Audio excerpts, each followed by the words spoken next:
അറിവമ്മ അലിവമ്മ. കൊട്ടാരത്തിലെ കലവറക്കാരനെ പാട്ടിലാക്കിയ ഒരു മത്തങ്ങ കിട്ടിയെന്നു വരും. രാജാവിനെ പ്രീതിപ്പെടുത്തിയാൽ ഖജനാവിലെ മുഴുവൻ സമ്പത്തും നമ്മുടേതാകും. പാലിനെ ആശ്രയിച്ചാൽ തൈരും മോരും വെണ്ണയും എല്ലാം കിട്ടും. അതുപോലെ ഈശ്വരനെ ആശ്രയിച്ചാൽ ആധ്യാത്മികവും ഭൗതികവുമായ നേട്ടമുണ്ടാകും. ഈശ്വര ചിന്ത കൊണ്ട് നമുക്കും കുടുംബത്തിനും സമൂഹത്തിനും ഐശ്വര്യമുണ്ടാകും. അമ്മയുടെ ഈ വാക്കുകൾ ഗൃഹത്തിനും സമൂഹത്തിനും ഐശ്വര്യമാകട്ടെ.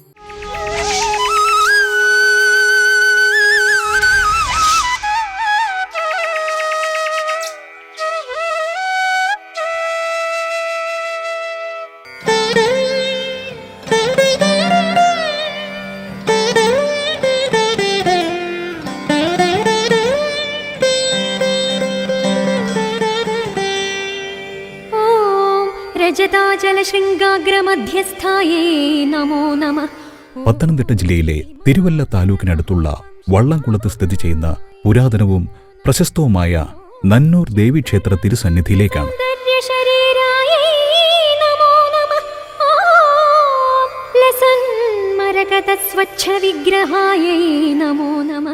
സൂര്യോദയത്തിനു മുമ്പുള്ള ഈ പുണ്യനേരത്ത് ക്ഷേത്രമുറ്റത്ത് വീശുന്ന ഇളം കാറ്റും ദീപങ്ങളുടെ പ്രകാശവും ക്ഷേത്രമണിനാഥവും ഭക്തഹൃദയങ്ങളെ ഭക്തി നിർഭരമാക്കുന്നു.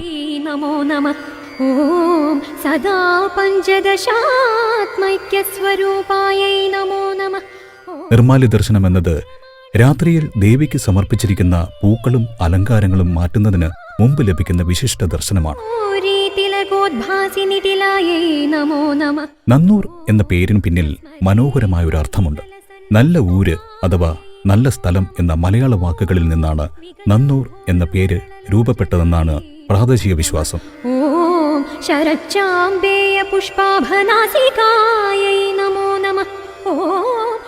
വള്ളംകുളം ദേവീക്ഷേത്രം എന്ന ഔദ്യോഗിക നാമത്തിൽ അറിയപ്പെടുന്ന ഈ ക്ഷേത്രം പ്രദേശത്തെ ഏറ്റവും പ്രധാനപ്പെട്ട ദേവീക്ഷേത്രങ്ങളിൽ ഒന്നാണ്. നൂറ്റാണ്ടുകളായി ഈ ക്ഷേത്രം ഭക്തരുടെ വിശ്വാസത്തിന്റെയും ആത്മീയ ജീവിതത്തിന്റെയും ഭാഗമാണ്. ഈ ക്ഷേത്രത്തിലെ പ്രധാന പ്രതിഷ്ഠ ശ്രീ ദുർഗാ ഭഗവതിയാണ്.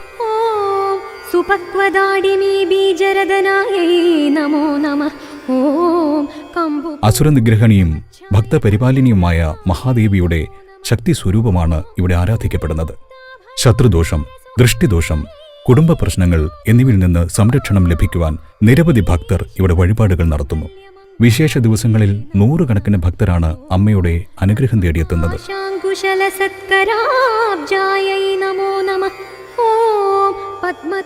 നവരാത്രി ആഘോഷങ്ങൾ ക്ഷേത്രത്തിലെ ഏറ്റവും പ്രധാനപ്പെട്ട ഉത്സവങ്ങളിൽ ഒന്നാണ്. 9 ദിവസങ്ങളിലായി നടക്കുന്ന പൂജകളും സാംസ്കാരിക പരിപാടികളും ഭക്തജനങ്ങളെ ആത്മീയതയിലേക്ക് നയിക്കുന്നു.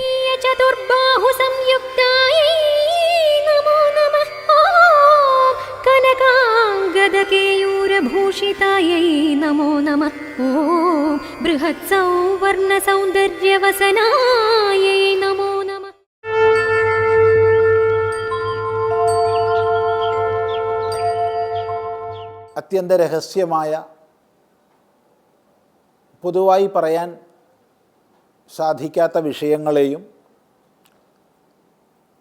ഭക്തിയോടെ വിശ്വാസത്തോടെ ശുശ്രൂഷ ചെയ്തുകൊണ്ട് ചോദിക്കുന്നവരോട് വിദ്വാൻമാർ പറഞ്ഞു കൊടുക്കും. അതുകൊണ്ട് അങ്ങ് എനിക്ക് പറഞ്ഞു തരണമേ എന്ന് പ്രാർത്ഥിക്കുന്ന ഭാഗമാണ്. അത്യന്തം രഹസ്യമാം വസ്തുവെന്നിരിക്കലും എത്രയും മഹാനുഭാവന്മാരായുള്ള ജനം ഭക്തിവിശ്വാസ ശുശ്രൂഷാദികൾ കാണുന്തോറും ഭക്തന്മാർക്കുപദേശം ചെയ്തിടുമെന്നു കേൾപ്പൂ. ഭക്തിയും വിശ്വാസവും ശുശ്രൂഷയും. ഭക്തി ഈശ്വരനിലുള്ള, ഗുരുവിലുള്ള സമർപ്പണാത്മകമായ പ്രേമമാണ്. വിശ്വാസം ഗുരുവും ശാസ്ത്രവും പറയുന്നത് ശരിയാണ്, സത്യമാണെന്നുള്ള ദൃഢമായ അവബോധമാണ്. ശുശ്രൂഷ കേൾക്കുവാനുള്ള ആഗ്രഹമാണ്. ശ്രോതും ഇച്ഛ ശുശ്രൂഷ, കേൾക്കുവാനുള്ള ഇച്ഛ, അതാണ് ശുശ്രൂഷ. ശുശ്രൂഷ ശബ്ദത്തെ നമ്മൾ മലയാളത്തിൽ സേവ, പരിപാലനം എന്നൊക്കെയുള്ള അർത്ഥത്തിൽ ഉപയോഗിക്കാറുണ്ട്. വാസ്തവത്തിൽ അതിൻ്റെ അർത്ഥം കേൾക്കാനുള്ള ഇച്ഛയാണ്. അപ്പോൾ ഭക്തിയും വിശ്വാസവും ശുശ്രൂഷയും ആരിലാണോ ഉള്ളത്, ആരാണോ പ്രദർശിപ്പിക്കുന്നത്, അവർക്ക് അത്യന്തരഹസ്യമായ വസ്തുക്കളെയും മഹാനുഭാവന്മാർ ഉപദേശിക്കുമെന്നാണ് കേൾക്കുന്നത്. മഹാനുഭാവന്മാർ ഇവിടെ ഗുരുനാഥന്മാർ, വിദ്വാൻമാർ. വാക്കിൻ്റെ അർത്ഥം മഹത്തായ അനുഭവശാലികൾ, അഥവാ മഹത്തായി അനുഭാവിക്കപ്പെടേണ്ടവർ. അനുഭാവിക്കപ്പെടേണ്ടവരെന്ന് പറഞ്ഞാൽ ബഹുമാനിക്കപ്പെടേണ്ടവർ. അങ്ങനെയുള്ള മഹാനുഭാവന്മാർ ആകയാൽ ഞാനുണ്ടൊന്നു നിന്തിരുവടി തന്നോടാകാംക്ഷ പരവശ ചേതസ ചോദിക്കുന്നു. ആകാംക്ഷ പരവശ ചേതസ, ആകാംക്ഷ കൊണ്ട് പരവശമായ ചിത്തത്തോടു കൂടി അറിഞ്ഞേ ഒക്കൂ, അറിഞ്ഞേ തീരൂ എന്നുള്ള ദൃഢമായ ഇച്ഛ കൊണ്ട് ഞാനിതാ ചോദിക്കുകയാണ്. കാരുണ്യം എന്നെക്കുറിച്ചൻ ഉണ്ടെങ്കിൽ എനിക്കിപ്പോൾ ശ്രീരാമദേവതത്വമുപദേശിച്ചിടണം. തത്വഭേദങ്ങൾ വിജ്ഞാനജ്ഞാന വൈരാഗ്യാദി ഭക്തിലക്ഷണം സാഖ്യയോഗഭേദാദികളും ക്ഷേത്രോപവാസഫലം യാഗാദി കർമ്മഫലം തീർത്ഥസ്നാനാദിഫലം ദാനധർമാദിഫലം വർണ്ണധർമ്മങ്ങൾ പുനരാശ്രമധർമ്മങ്ങളും എന്നിവയെല്ലാം എന്നോടൊന്നൊഴിയാതെ വണ്ണം നിന്തിരുവടി അരുൾ ചെയ്തു കേട്ടതുമൂലം സന്തോഷമകതാരിലേറ്റവും ഉണ്ടായി വന്നു. ബന്ധമോക്ഷങ്ങളുടെ കാരണം കേൾക്കമൂലം അന്ധത്വം തീർന്നുകൂടി ചേതസി ജഗത്പദേ. ശ്രീരാമദേവൻ തൻ്റെ മാഹാത്മ്യം കേൾപ്പാനുള്ളിൽ പാരമാഗ്രഹമുണ്ടു ഞാനതിൻ പാത്രമെങ്കിൽ കാരുണ്യാംബുധേ കനിഞ്ഞരുളി ചെയ്തിടണം ആരും നിന്തിരുവടി ഒഴിഞ്ഞില്ലതു ചൊൽവാൻ. ഇവിടെ പാർവതി പ്രാർത്ഥിക്കുന്നത് എന്നെക്കുറിച്ച് അല്പമെങ്കിലും അങ്ങേക്ക് കാരുണ്യമുണ്ടെങ്കിൽ, കരുണയുടെ ഭാവമാണ് കാരുണ്യം, ദയാവായ്പ്. കാരുണ്യം സ്നേഹത്തിൽ നിന്നും തിരിച്ചറിവിൽ നിന്നും ഉണ്ടാവുന്നതാണ്. മഹാത്മാക്കൾക്കാവട്ടെ അത് സഹജമാണ്. സാധാരണയായി സ്നേഹവും തിരിച്ചറിവും വരുമ്പോൾ കാരുണ്യം പ്രകാശിക്കും. എന്നാൽ മഹാജനങ്ങൾക്ക് കാരുണ്യം സഹജമാണ്, അത് പ്രത്യേകിച്ച് ഉണ്ടാവേണ്ടതല്ല. അങ്ങനെയുള്ള കാരുണ്യം അങ്ങേക്ക് എന്നിലുണ്ടെങ്കിൽ ശ്രീരാമദേവതത്വം ഉപദേശിക്കണമേ എന്നാണ് പ്രാർത്ഥിക്കുന്നത്. ഇവിടെ അധ്യാത്മരാമായണത്തെ സംബന്ധിച്ച് അതിൻ്റെ ആരംഭമാണിവിടെ. എന്നാൽ ഇത് പുരാണ ഭാഗമാണ്. പുരാണം ബ്രഹ്മാണ്ഡ പുരാണത്തിൻ്റെ ഉത്തരഖണ്ഡം എന്നാണ് നമ്മൾ വിശ്വസിക്കുന്നത്. അതാകട്ടെ ഇവിടെയല്ല ആരംഭിക്കുന്നത്, തുടർന്നു പോരുകയാണ്. അപ്പം ഇതിനു മുമ്പ് തന്നെ പാർവതി പരമേശ്വരന്മാർ തമ്മിൽ സംഭാഷണം നടന്നിട്ടുണ്ട്. അവിടെ ഭഗവാൻ ഉപദേശിച്ച തത്വങ്ങളെക്കുറിച്ച് സംഗ്രഹിച്ച് ഇവിടെ പറയുകയാണ്. അങ്ങ് തത്വഭേദങ്ങളെക്കുറിച്ച് ഉപദേശിച്ചു, വിജ്ഞാനം വൈരാഗ്യം തുടങ്ങിയവയെക്കുറിച്ച് അങ്ങ് ഉപദേശിച്ചു, ഭക്തിയുടെ ലക്ഷണം സാഖ്യം യോഗം തുടങ്ങിയ ദർശനങ്ങൾ, ക്ഷേത്രോപാസനയുടെ ഫലം, ഉപവാസഫലം, യാഗാദി കർമ്മഫലം, തീർത്ഥാടനഫലം, തീർത്ഥസ്നാനഫലം, ധർമാദികളെക്കുറിച്ച്, വർണ്ണാശ്രമധർമ്മങ്ങളെക്കുറിച്ച്, ഇവയെല്ലാം ഒട്ടും വിട്ടുകളയാതെ അങ്ങ് എനിക്ക് ഉപദേശിച്ചുവല്ലോ. അതൊക്കെ കേട്ടിട്ട് വളരെ സന്തോഷം എനിക്കുണ്ടായിട്ടുണ്ട് എന്നാണ് പാർവതി പറയുന്നത്. താത്പര്യം അധ്യാത്മരാമായണത്തിൻ്റെ ആരംഭമാണെങ്കിൽ പോലും ബ്രഹ്മാണ്ഡ പുരാണത്തിൻ്റെ ഉത്തരഖണ്ഡത്തിൽ ഈ അധ്യാത്മരാമായണം വരുന്നതിന് മുമ്പുള്ള ഭാഗത്ത് ഇങ്ങനെ ദർശനങ്ങളെക്കുറിച്ചും വേദാന്തങ്ങളെക്കുറിച്ചും ഭക്തിയെക്കുറിച്ചും ക്ഷേത്രോപാസനയെക്കുറിച്ചും ഉപവാസങ്ങളെക്കുറിച്ചും ഒക്കെ വർണ്ണാശ്രമധർമ്മങ്ങളെക്കുറിച്ചും ഒക്കെ പരമേശ്വരൻ പാർവതിക്ക് ഉപദേശിച്ചിട്ടുണ്ട്. ഈ ഒരു വർണ്ണന എഴുത്തച്ഛൻ ഇവിടെ എടുത്തെഴുതിയത് കൊണ്ട് തീർച്ചയായിട്ടും ഒരു വലിയ ഗ്രന്ഥത്തിൻ്റെ ചെറിയ ഭാഗം മാത്രമാണ് അധ്യാത്മരാമായണം എന്ന് സൂചിപ്പിക്കപ്പെടുകയാണ്.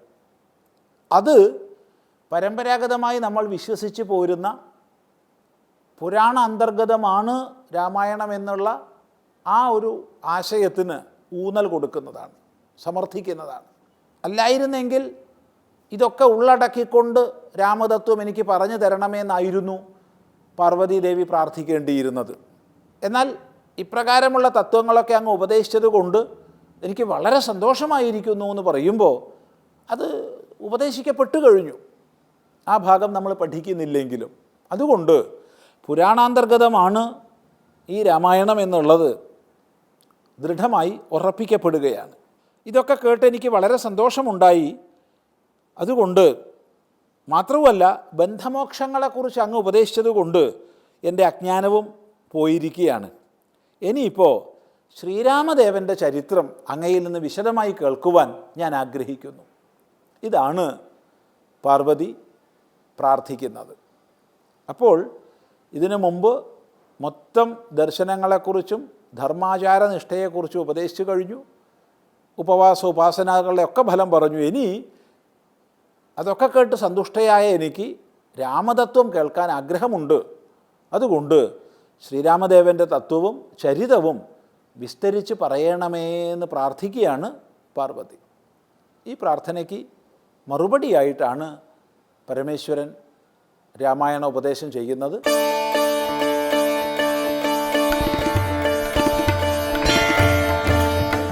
രാമായണത്തിൽ അത്ര കണ്ട് എല്ലാവരും മനസ്സിലാക്കാത്ത ഒരു കഥാപാത്രം, ആകെ ശ്രീരാമസ്വാമിയും സഹോദരനായിട്ടുള്ള ശത്രുഘ്നനും മാത്രം അല്പമെങ്കിലും മനസ്സിലാക്കിയ ഒരു കഥാപാത്രം, എല്ലാവരും എളുപ്പത്തിൽ കുറ്റപ്പെടുത്തുന്ന ഒരു കഥാപാത്രം. അങ്ങനെ ഒരു കഥാപാത്രമാണ് ഭഗവാന്റെ ഏറ്റവും പ്രിയപ്പെട്ട സഹോദരനായിട്ടുള്ള സാക്ഷാൽ ഭരതൻ. ഭഗവാൻ മഹാവിഷ്ണുവിൻ്റെ കൈകളിലുള്ള പാഞ്ചജന്യം എന്ന പേരോട് കൂടിയ ശംഖാണ് ഭരതനായി അവതരിച്ചത് എന്നാണ് ഐതിഹ്യം. ദശരഥ മഹാരാജാവിൻ്റെ രണ്ടാമത്തെ ഭാര്യയായിട്ടുള്ള കൈകേയി, അവരുടെ മകനാണ് ഭരതൻ. ഭരതൻ്റെ അമ്മയായിട്ടുള്ള കൈകേയിയാണ് ഭരതനെ രാജാവാക്കണമെന്നും രാമനെ കാട്ടിലേക്ക് അയക്കണമെന്നും വരം ദശരഥ മഹാരാജാവിനോട് ചോദിച്ച് വാങ്ങുന്നത്. രാമായണ കഥ നാം പരിശോധിക്കുകയാണെങ്കിൽ ഭരതനെ ഇവരാരും തന്നെ വേണ്ടത്ര മനസ്സിലാക്കിയിട്ടില്ല എന്ന് നമുക്ക് കൃത്യമായി തിരിച്ചറിയാൻ സാധിക്കും. രാമന്റെ പട്ടാഭിഷേകത്തിന് വേണ്ടിയുള്ള ഒരുക്കങ്ങൾ അയോധ്യയിൽ ഗംഭീരമായി നടക്കുന്നു. എല്ലാ രാജാക്കന്മാർക്കും സന്ദേശം അയച്ച ദശരഥ മഹാരാജാവ് 2 ദിക്കിലേക്ക് മാത്രം ഈ സന്ദേശം അയക്കാൻ മറന്നു എന്ന് ആചാര്യന്മാർ പറയാറുണ്ട്. ഒന്ന്, ആ സമയത്ത് അമ്മയുടെ വീട്ടിലേക്ക്, അമ്മയുടെ രാജധാനിയിലേക്ക് പോയിരുന്ന ഭരതനും ശത്രുഘ്നനും താമസിച്ചിരുന്ന കൈകേയിയുടെ സ്വന്തം രാജ്യം കേകയം, അവിടേക്ക് രാമന്റെ പട്ടാഭിഷേകത്തിനുള്ള ക്ഷണക്കത്ത് അയച്ചില്ല. 2, സീതയുടെ സഹോദരിയായിട്ടുള്ള സാക്ഷാൽ ഭരതന്റെ ഭാര്യയായിട്ടുള്ള മാണ്ഡവിയുടെ രാജധാനി സാക്ഷാൽ മിഥിലയിലേക്കും ക്ഷണക്കത്ത് ദശരഥൻ അയച്ചില്ല. കാരണം ഈ 2 സ്ഥലങ്ങളിലേക്ക് ഈ കത്തയച്ചാലും അത് ഭരതൻ അറിയാൻ കാരണമാകുമെന്നും അദ്ദേഹത്തിന് ചിലപ്പോൾ അത് നീരസം ഉണ്ടാക്കുമെന്നും രാമന്റെ പട്ടാഭിഷേകം നടക്കാതെ പോകുമോ എന്നും ദശരഥൻ ഭയന്നിരുന്നു. യഥാർത്ഥത്തിൽ രാമനെ കഴിഞ്ഞേ ഭരതന് എന്തും തന്നെ ഉണ്ടായിരുന്നുള്ളൂ. ഈ വൃത്താന്തം ഒന്നുകിൽ കേകയത്തിലേക്കോ അല്ലെങ്കിൽ മിഥിലയിലേക്കോ അയക്കുകയായിരുന്നെങ്കിൽ തീർച്ചയായിട്ടും കേകയത്തിൽ നിന്ന് ഭരതൻ അയോധ്യയിലേക്ക് അതിവേഗം പുറപ്പെട്ട് രാമന്റെ പട്ടാഭിഷേകമാണ് നടക്കേണ്ടത് എന്നുള്ള വാർത്ത സ്വന്തം അമ്മയെ ധരിപ്പിക്കുകയും ചെയ്യുമായിരുന്നു. എന്നാൽ വിധി അതൊക്കെ എതിരായിരുന്നു. ഭരതന് രാജ്യം വേണം എന്ന കൈകേയിയുടെ വാശി അവിടെ നടന്നു. രാമൻ കാട്ടിലേക്ക് പോയി. ഈ സമയത്താണ് ശത്രുഘ്നനോടൊപ്പം ഭരതൻ അയോധ്യയിലേക്ക് തിരിച്ചു വരുന്നത്. പുത്രശോകത്താൽ തനിക്ക് തൻ്റെ പിതാവ് നഷ്ടപ്പെട്ടു. താൻ ഏറ്റവും അധികം ആരാധിച്ചിരുന്ന തൻ്റെ ജ്യേഷ്ഠൻ താൻ കാരണം വനത്തിലേക്ക് ജ്യേഷ്ഠനോടും അതുപോലെ തന്നെ ജ്യേഷ്ഠത്തി അമ്മയോടുമൊപ്പം യാത്രയായി. ഇനി ഞാൻ എന്തിനാണ് ജീവിക്കുന്നത് എന്ന് പോലും ഭരതന് തോന്നിയിട്ടുണ്ട്. തനിക്ക് വേണ്ടി ഈ വരങ്ങളെല്ലാം പിടിച്ചു വാങ്ങിയ കൈകേയി എന്ന് പറയുന്ന സ്വന്തം അമ്മയെ ഭർസിക്കുന്ന, ചീത്ത പറയുന്ന ഭരതനെ നമുക്ക് കാണാൻ സാധിക്കും. സ്വന്തം അച്ഛനും അമ്മയും പോലും ഭരതനെ കൃത്യമായി മനസ്സിലാക്കിയിരുന്നില്ല. ലക്ഷ്മണനും ഭരതനെ മനസ്സിലാക്കിയിരുന്നോ എന്ന ചോദ്യത്തിന് സംശയമാണ്. കാരണം പഞ്ചവടിയിൽ താമസിക്കുന്ന സമയത്ത് രാമനെ തിരിച്ച് അയോധ്യയിലേക്ക് കൊണ്ടുവരണം എന്ന ഉദ്ദേശത്തോടു കൂടി അയോധ്യയിലെ സൈന്യത്തോടൊപ്പം കാട്ടിലേക്ക് സഞ്ചരിക്കുന്ന ഭരതനുണ്ട്. ഭരതനെ ദൂരെ നിന്ന് നോക്കിക്കാണുന്ന ലക്ഷ്മണൻ രാമനോട് പറയുന്നു, ഇവിടെയും നമുക്ക് അവൻ ഒരു സ്വൈരവിഹാരം നടത്താനുള്ള അവസരം തരുന്നില്ല. അവനിതാ അയോധ്യയിലെ പടയുമായി നമ്മുടെ കാട്ടിലേക്ക് വരുന്നു. അവിടെ ലക്ഷ്മണനെ തിരുത്തുകയാണ് രാമൻ ചെയ്യുന്നത്. ഒരിക്കലും ഭരതനെ സംശയത്തോടു കൂടി കാണരുത്. അവൻ എൻ്റെ സഹോദരനാണ്, നിന്നോളം തന്നെ പ്രിയം എനിക്ക് അവനോടുമുണ്ട് എന്ന് രാമൻ പറയുന്നു. രാമൻ മാത്രമാണ് ഭരതനെ മനസ്സിലാക്കിയിട്ടുണ്ടായിരുന്നത്. അതുകൊണ്ട് ജ്യേഷ്ഠനെ വനത്തിൽ വെച്ച് കാണുന്ന ഭരതൻ രാമൻ ജ്യേഷ്ഠ എന്ന ഒരു വാക്ക് മാത്രമാണ് ഉച്ചരിക്കുന്നത്. അതിനുശേഷം ആ പാതാരവിന്ദങ്ങളിൽ കെട്ടിപ്പിടിച്ചിരുന്ന് കരയുന്ന ഒരു ഭരതനെയാണ് രാമായണം നമുക്ക് കാണിച്ചു തരുന്നത്. അങ്ങ് എൻ്റെ കൂടെ വന്നില്ലെങ്കിൽ ഞാൻ ആത്മഹത്യ ചെയ്യും എന്ന് പറയുന്ന ഒരു ഭരതനെ രാമായണം നമുക്ക് വരച്ച് കാണിച്ചു തരുന്നു. എന്നാൽ അച്ഛൻ്റെ വാക്കനുസരിക്കുക എന്നുള്ളതാണ് എൻ്റെ ധർമ്മം എന്നുള്ള ധർമ്മോപദേശം നൽകി ഭരതനെ രാമൻ തിരിച്ചയക്കുന്നു. എന്നാൽ അങ്ങില്ലാത്ത അയോധ്യ എനിക്ക് വേണ്ട, അങ്ങേക്ക് വേണ്ടാത്ത സിംഹാസനം എനിക്കും വേണ്ട എന്നുള്ള ദൃഢനിശ്ചയത്തോടു കൂടി ഭരതൻ ഭഗവാൻ രാമന്റെ പാതുകങ്ങളെ അതിന് പട്ടാഭിഷേകം നടത്തി, പാതുക പട്ടാഭിഷേകം നടത്തി അയോധ്യയിലേക്ക് പോകാതെ നന്ദിഗ്രാമം എന്ന് പറയുന്ന രാജധാനിയിൽ വെച്ച് രാജ്യം ഭരിക്കുകയാണ് ചെയ്തത്. അദ്ദേഹം ഒരു കാര്യം കൂടി രാമനോട് പറയുന്നുണ്ട്. 14 വർഷം പൂർത്തിയാകുന്ന സമയത്ത് അങ്ങ് മടങ്ങിയെത്താൻ ഒരു നാഴികയെങ്കിലും താമസിച്ചാൽ ഞാൻ അഗ്നിപ്രവേശം ചെയ്യും എന്നാണ് ഭരതൻ പറയുന്നത്. അത്ര കണ്ട് സഹോദര സ്നേഹം, അത്ര കണ്ട് ധർമ്മബോധമുള്ള ഒരു കഥാപാത്രമാണ് യഥാർത്ഥത്തിൽ രാമായണത്തിലെ രാമൻ. സീത പോലും ഭരതനെ സംശയിക്കുന്നുണ്ട്. സാക്ഷാൽ ശ്രീരാമസ്വാമി മായപ്പൊന്മാന്റെ പുറകെ പോകുന്ന സമയത്ത് ആ കരച്ചിൽ, അനുജ ലക്ഷ്മണ എന്നെ രക്ഷിക്കൂ എന്ന കരച്ചിൽ കേട്ട് സീത ലക്ഷ്മണനോട് പറയുന്നുണ്ട്, നീ ഭരതന്റെ സേവകനാണ്, നിനക്ക് ഭരതന്റെ ആജ്ഞയാണ് നീ നിറവേറ്റാൻ വേണ്ടി എൻ്റെ കൂടെ നിൽക്കുന്നത്, ഞങ്ങളെ ചതിക്കുകയായിരുന്നു നിന്റെ ഉദ്ദേശം എന്ന് സീത പോലും ലക്ഷ്മണനോട് പറയുന്നുണ്ട്, ഭരതനെ സംശയിച്ച്. യഥാർത്ഥത്തിൽ ഇങ്ങനെ ഒരു ഗ്രേ ഷെയ്ഡിൽ നിർത്തേണ്ട ഒരു കഥാപാത്രമല്ല രാമായണത്തിലെ ഭരതൻ. അത്ര കണ്ട് സഹോദര സ്നേഹമുള്ള ഒരാളെ രാമായണത്തിൽ നമുക്ക് വേറെ കാണാൻ സാധിക്കില്ല. അതുകൊണ്ട് ഭരതന്റെ മഹാത്മ്യം മനസ്സിലാക്കാൻ കൂടി ഈ തലമുറയിലുള്ളവർ, രാമായണം പഠിക്കുന്നവർ ശ്രദ്ധിക്കേണ്ടതായിട്ടുണ്ട്. ഭരതന്റെ ഏറ്റവും പ്രധാനപ്പെട്ട ഒരു ക്ഷേത്രം കേരളത്തിലുണ്ട്. സാക്ഷാൽ കുഴൽമാണിക്യം ക്ഷേത്രം ഭരതനാണ് അവിടുത്തെ പ്രധാനപ്പെട്ട മൂർത്തി. ആ ഭഗവാന് താമരമാല സമർപ്പിക്കുന്നത് നിരവധിയായിട്ടുള്ള ഭക്തജനങ്ങൾക്ക് എല്ലാ തരത്തിലുള്ള അഭീഷ്ടങ്ങളും നിറവേറാൻ കാരണമാകുന്നു എന്ന് വിശ്വസിക്കപ്പെടുന്നു. അങ്ങനെയുള്ള ആ സംഗമേശ്വരനായിട്ടുള്ള ഭരതന്റെ തൃക്കാൽക്കൽ ഈ ഒരു അധ്യായം സമർപ്പിച്ചുകൊണ്ട് ഭരതന്റെ മൂല്യങ്ങളെ, ഭരതൻ ഉയർത്തിപ്പിടിച്ച സാഹോദര്യ സ്നേഹത്തെ, ഭരതൻ എന്നും കൈമുതലാക്കി സൂക്ഷിച്ച ധർമ്മബോധത്തെ നമുക്കും നമ്മുടെ ജീവിതത്തിലേക്ക് കൊണ്ടുവരാൻ ശ്രമിക്കാം എന്ന് മാത്രം പറഞ്ഞുകൊണ്ട് ഈ ഒരു അധ്യായത്തിൽ നിന്ന് വിടവാങ്ങുന്നു.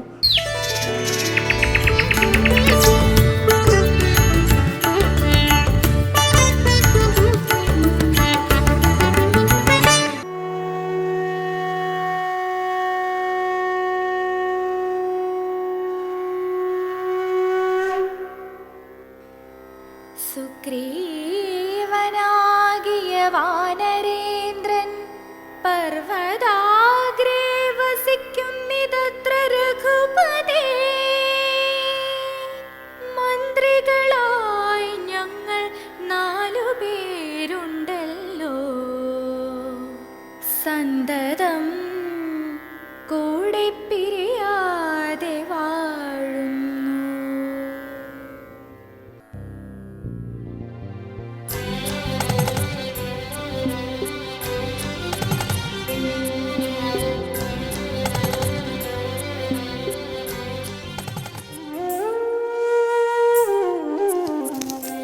എന്താ മഹാരാജൻ? എന്തു കണ്ടിട്ടാണ് അങ്ങിങ്ങനെ ഭയക്കുന്നത്? ഹനുമാനെ, താങ്കൾക്കറിവുള്ളതല്ലേ ബാലിയെ പേടിച്ച് പ്രപഞ്ചമാകെ അലഞ്ഞ എൻ്റെ അവസ്ഥ. അതുകൊണ്ട് തന്നെ എന്തു കണ്ടാലും ആരെ കണ്ടാലും എനിക്ക് ഭയമാണ്. മഹാരാജൻ, നമ്മൾ എപ്പോഴും ഋഷിമുഖജലത്തിലാണ്. ഇത് ബാലി കയറാൻ മലയാണ്. ഇവിടെ കയറിയാൽ പിന്നെ ജീവനോടുണ്ടാവില്ലെന്ന് ബാലിക്കറിയാം. പിന്നെ എങ്ങനെ ബാലി ഇങ്ങോട്ട് വരാൻ? ബാലി തന്നെ വരണമെന്നില്ലല്ലോ, പകരം കരുത്തരായ ആരെങ്കിലും അയച്ചാൽ പോരെ. ദാദാ, അകലെ ആ മാതംഗവനത്തിൽ നോക്കൂ. ആജാനുബാഹുക്കളായ അവർ ബാലിയുടെ ചാരന്മാരല്ലെന്ന് എങ്ങനെ പറയാനാകും? തേജസ്വികളും കരുത്തരും ആയുധധാരികളുമാണ്. എങ്കിലും ബാലിയുടെ ചാരന്മാരാണെന്ന് തോന്നുന്നില്ല. ഹനുമാനെ, ഗൂഢസഞ്ചാരികളെ ശത്രുക്കളെ ഏവരും മനസ്സിലാക്കി വെക്കണം. ഈ ഋഷ്യമുഖാചലത്തിൽ ബാലിക്ക് സ്വയം പ്രവേശിക്കാനാവില്ലെന്നേ ഉള്ളൂ. എങ്ങും സൗഹൃദങ്ങളുള്ള പ്രതാപിയായ രാജാവാണ് ഞാൻ. അതുകൊണ്ട് ഏതന്യദേശത്തു നിന്നും ആരെയും വരുത്തി നമുക്ക് നേരെ നിയോഗിക്കാൻ അയാൾക്ക് കഴിയും. അതുകൊണ്ട് തന്നെ നമ്മൾ വേണ്ട മുൻകരുതലുകൾ എടുക്കണം. പക്ഷേ ഏതു വിധത്തിലുള്ള മുൻകരുതൽ എടുക്കണമെന്നാണ് അങ്ങ് സൂചിപ്പിക്കുന്നത്? അവർ ആരെന്നറിയുക, അത് തന്നെയാണ് ഏറ്റവും ആദ്യത്തെ മുൻകരുതൽ. അതിന് താങ്കൾ തന്നെയാണ് യോഗ്യൻ. പ്രാകൃതനായ ഒരുവനെ പോലെ താങ്കൾ അവരെ സമീപിക്കുക. അവരുടെ ഭാവം, സംഭാഷണം, ചേഷ്ട ഇതൊക്കെ നിരീക്ഷിച്ച് അവരുടെ ഉള്ളറിയണം. അവർ ദുഷ്ടരാണോ ശിഷ്ടരാണോ എന്ന് വാക്കുകൊണ്ടറിയാം. ശിഷ്ടരും നിർമ്മല ഹൃദയമാണെന്ന് വ്യക്തമായാൽ എൻ്റെ പ്രതിനിധിയായി അവരോട് സംസാരിക്കുക. അങ്ങനെ ചെയ്യാം പ്രഭു. ഈ വേഷം മാറിയേക്കാം.